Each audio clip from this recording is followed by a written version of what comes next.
যেই দিন ডিসাইড করি কোনো কাজ করব না সেদিন উল্টা পারলে আর দুটা কাজ বাড়িয়েই করি। আমার মনে হয় বিয়ের আগে আমরা যে লাইফটা কাটিয়েছি সেটা লাইফ বলতে কিছুই না, বিয়ের পরেই হচ্ছে একটা মেয়ের লাইফটা শুরু। মেয়ে মানুষদের রান্না বান্না জেনে রাখাই ভালো। যতই পড়ালেখা করো, যতই চাকরি বাকরি করো, দিন শেষে তোমাকে রান্নাটা করতেই হবে।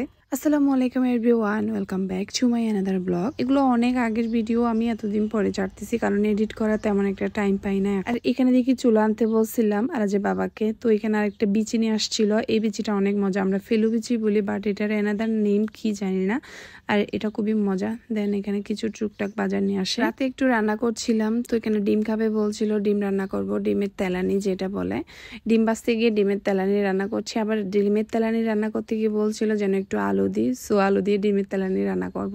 একটু পেঁয়াজ দিয়ে দিলাম, একটু দুটা এলাচ, লং, দেন তেজপাতা দিব, খুবই সামান্য আদা রসুন বাটাও দিয়েছি। এরপর মরিচ, হলুদ, ধনিয়া, জিরা, লবণ, যা যা মশলা লাগে সবই দিলাম। দেন মশলাটা একটু কষিয়ে আলু দিয়ে দিব কিছু কুচি করে। আলুগুলো সিদ্ধ হয়ে এলে একটু পানি দিয়ে দেন ডিমটা দিয়ে দিব এইভাবে। তো এখানে আমি 4টা ডিম দিয়েছিলাম, আর হ্যাঁ টমেটো কুচিও দিয়েছিলাম, যেটা বলতে আমি ভুলে গিয়েছি। তো এটা অনেক মজা লাগে, মাঝে মধ্যে এভাবে রান্না করে খেতে ডিমটা ভালোই লাগে কিন্তু। আর ঘরের কাজগুলো আমার কেন জানি রাতে করতে বেশি ভালো লাগে, সো আমি রাতে সব কাজ সেরে দেন শাওয়ার নিয়ে আমি এখন একটু লাচ্চা সেমাই খাবো। তখন প্রায় 1টা মতো বাজতেছে আর কি। এরপর সেহেরি গিয়ে আমি বীজগুলো ভিজাতে দিয়ে দিব, সবগুলো একসাথে দিয়ে দিলাম কারণ এগুলো রেখে দিলে পোকা চলে আসে। সো ভিজাতে দিয়ে দিয়ে একেবারে সিদ্ধ করে ফ্রিজে রেখে দিলেই ভালো। রাত্রে যেহেতু সব কাজ করে নিয়েছিলাম, তো রান্নাঘরে কিছু ধোয়াপালা রয়ে গিয়েছিল, সেগুলো ধুয়ে পরিষ্কার করে একদম ক্লিন করে রান্নাঘর। দেন বিচিগুলোও এই তো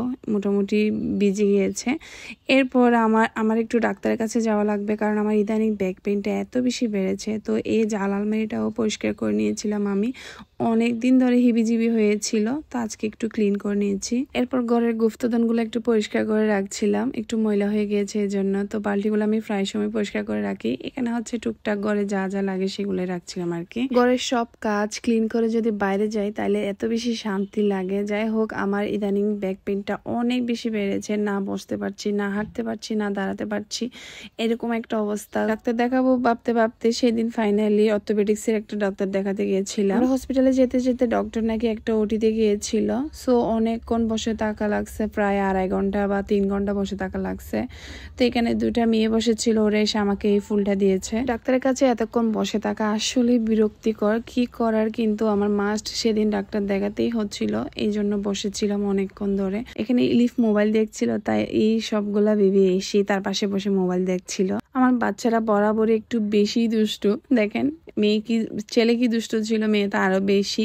তো এখন ছেলে যেটা করছে মেয়েরও সেটা করতে হবে। যতই করে কাজ গুছিয়ে রাখি তাও যেন কাজ শেষ হয় না। এই যে বাসায় এসে ভাত রান্না করলাম, দেন বিচিগুলো সিদ্ধ করলাম, দেন ডাল ভিজাতে দিয়ে দিলাম। এরপর নামাজ পড়ে বাচ্চাদেরকে এখন ভাত খাওয়াতে বসবো। তো সেভাবে আমি আর অন্য কিছু রান্না করার সুযোগ পাইনি। তো রাতে যে ডিম রান্না করেছিলাম সেখানে একটা ডিম ছিল, সেটা দিয়ে ভাই বোন দুজনকে খাওয়াই দেবো। এর মধ্যে একটু রেস্ট নেওয়ার টাইম পাচ্ছি না, কোমরের ব্যথাটা এত বেশি বেড়ে গিয়েছিল যেহেতু অনেকক্ষণ হসপিটালে বসেছিলাম।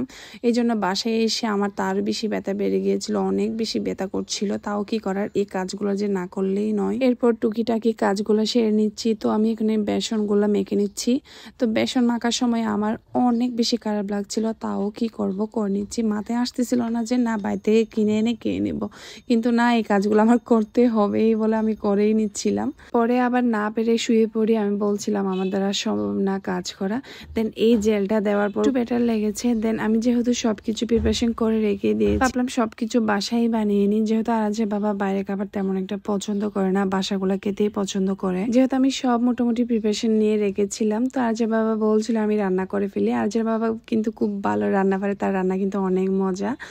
তো সে এসে কোটা মানে পেঁয়াজ কোটা, মরিচ কোটা এগুলো করছিল, তো আমি এসে বলছিলাম না দরকার নেই, আমি করে ফেলি। এরপর দুজন মিলে ইফতারের প্রিপারেশনটা করে নিলাম। দেন আমি পেঁয়াজও ভাজলাম। এদিকে আজ বাবা শরবত রেডি করছে, আর শরবত টেস্ট করার জন্য দেখেন কতগুলা মানুষ আমার বাসায়। চনা পেঁয়াজু বেগুনি ছাড়া আমার ইফতারটা একদম ইনকমপ্লিট লাগে। আর আমার বেগুনিটা কিন্তু ভীষণ পছন্দ, বেগুনি না হলে আমার তো ইফতার ভালোই লাগে না। এরপর আলুর চপও বানালাম। ওই যে বলছিলাম যেদিন কাজ করব না ভাবি সেদিন আরো এক্সট্রা 2টা বাড়িয়ে করি। এ হচ্ছে তার নমুনা। বানাবো না বলতে বলতে সবকিছু আজকে বাসায় রেডি করলাম। আমরা যেহেতু 2জন মানুষ, এগুলো আমাদের জন্য অনেক বেশি হয়ে গিয়েছিল, তো আমরা দারোয়ানকেও দিয়ে দিই। এরপর আরো এক্সট্রা অনেক কিছু রয়ে গিয়েছিল। আর ইফতারটা আমার মাটিতে বসে খেতেই বেশি ভালো লাগে, টেবিলে বসে খেতে একদমই মন চায় না। এরপরেই তো ইফতার শেষ করে একটু রান্নাঘরটা ক্লিন করে নিলাম, কারণ রান্নাঘরে অনেক ময়লা হয়ে যায়। ইদানিং বাজা ফুরা বেশি, এই জন্য দেওয়ালগুলো অনেক বেশি নোংরা হয়ে যায়। আর রাতের জন্য রান্না করছিলাম, কিছু তেলাপিয়া মাছ ছিল ছোট ছোট, সেগুলোই রান্না করব। আর এগুলো রান্না করতে গিয়ে মনে পড়লো আর যে বাবা তো তেলাপিয়া মাছ তেমন একটা পছন্দ করে না, তো অল্প করে কিছু ইলিশ মাছ ছিল, সেগুলো তার জন্য রান্না করে ফেলি। এই ছিল আমার আজকের ব্লগ। Thanks for watching. আল্লাহ হাফেজ।